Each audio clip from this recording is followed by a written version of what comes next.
નમસ્કાર friends, Gujarat jobs YouTube ચેનલમાં આપનું હાર્દિક સ્વાગત છે। વિદ્યાર્થી મિત્રો, અમારી ચેનલ પર સરકારી ભરતીને લઈને તમામ અપડેટ આપવામાં આવે છે। જો તમે અમારી ચેનલ પર નવા હો અને સરકારી ભરતીને તમામ અપડેટ મેળવવા માંગતા હો તો પ્લીઝ અમારી ચેનલને સબસ્ક્રાઇબ તેમજ બાજુમાં આપેલ બેલ આઇકોન પર ક્લિક કરી દેજો, જેનાથી સરકારી ભરતીની અપડેટ આપને મળતી રહેશે। માય ડિયર ફ્રેન્ડ, આજનો ટોપિક છે સરકારી હોસ્પિટલની અંદર સ્ટાફ નર્સની ભરતી જાહેર કરવામાં આવેલ છે।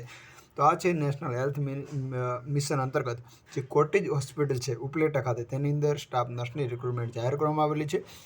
આપને આરોગ્ય સાથી પોર્ટલ પર એપ્લાય કરવાનું રહેશે। 19 તારીખથી આપ એપ્લાય કરી શકશો અને 29 તારીખ સુધી આપ ઓનલાઈન એપ્લાય કરી શકશો। ડોક્યુમેન્ટ ઓરિજિનલ આપને જે સ્વપ્રમાણિત છે એ ફોટોકોપી સોફ્ટવેરમાં ફરજિયાત આપને અપલોડ કરવાના રહેશે। ડોક્યુમેન્ટ અપલોડ કરેલા નહીં હોય તો અરજી રદ થશે। ઉમેદવાર એક કરતાં વધુ અરજી નહીં કરી કે સ્ટાફ નર્સની ભરતી છે નેશનલ હેલ્થ મિશન પ્રોગ્રામ અંતર્ગત, જેની અંદર ઇન્ડિયન નર્સિંગ કાઉન્સિલ માન્યતા પ્રાપ્ત સંસ્થામાંથી બીએસસી નર્સિંગ અથવા diploma in general nursing and મિડવાઇફરીનો કોર્સ કરેલો હોવો જોઈએ। ગુજરાત નર્સિંગ કાઉન્સિલ બોર્ડમાં રજિસ્ટ્રેશન કરેલો હોવું ફરજિયાત છે। બેઝિક કોમ્પ્યુટર જ્ઞાન હોવું જોઈએ। વય મર્યાદા 40 વર્ષની રહેશે અને પગાર છે આપને 20,000 પ્રતિ માસ આપવામાં આવશે।